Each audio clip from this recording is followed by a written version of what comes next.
Many of us experience feelings of worry and guilt throughout our lives, regretting something that we said or did to someone, worrying about what will happen in the future, or worrying about the consequences of our actions from the past. The book, 30 Lessons for Living, Tried and True Advice from the Wisest Americans, by Professor Carl Pillemer from Cornell University, is based on a study in which people over the age of 65 were asked to reflect on their lives.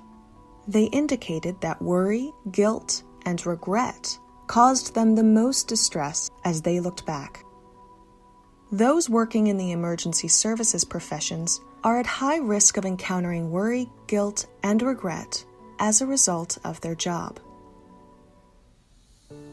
Welcome to the ICISF Quick Tips series. In this episode, we will discuss the psychology of regret, where it comes from, what fuels it, and what you can do about it. Dr. George Everly Jr., co-founder of ICISF, has researched related topics for decades. So let's start with regret. What is it and where does it come from? Regret is best understood as sorrow, disappointment, remorsefulness, all rolled up into one. Believe it or not, regret grows out of guilt and responsibility. And guilt arises from 4 different conditions.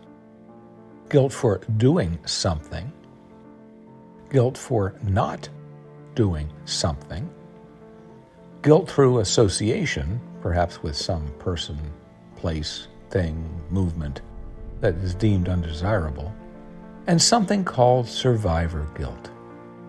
Guilt is actually acknowledging one's culpability. And in doing so, it can be a productive psychological process. It says, I accept ownership of my actions. And acceptance is the first step toward change if deemed desirable. But guilt and regret can be destructive. If they become paralyzing, if they become chronic, if they don't lead to productive change.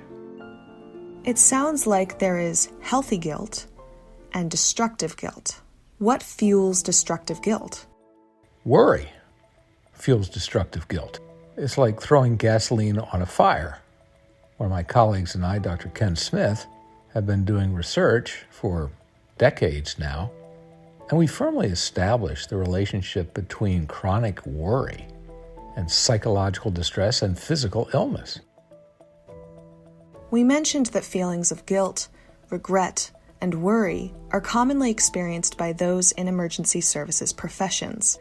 What quick tips can you offer that may help those confronting worry and guilt?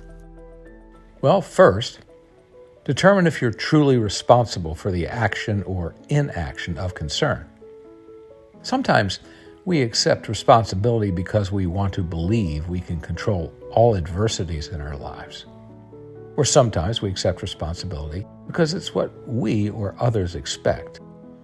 If you are not truly responsible, reject the guilt. Let it go.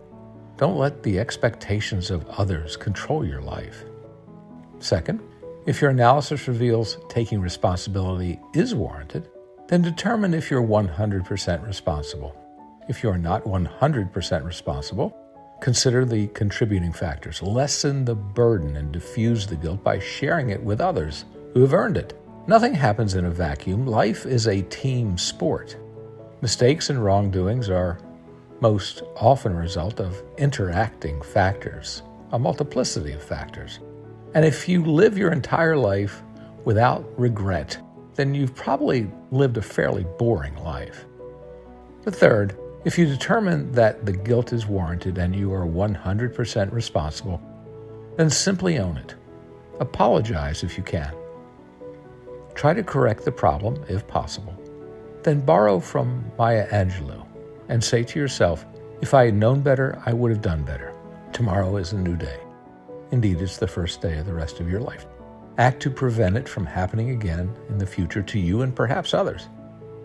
Each day can be the beginning of a new life and a new you.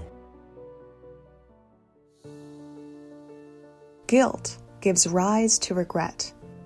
And regret, when fueled by worry, can be debilitating. You may not be able to change actions of the past, but you can always change the way you think about them.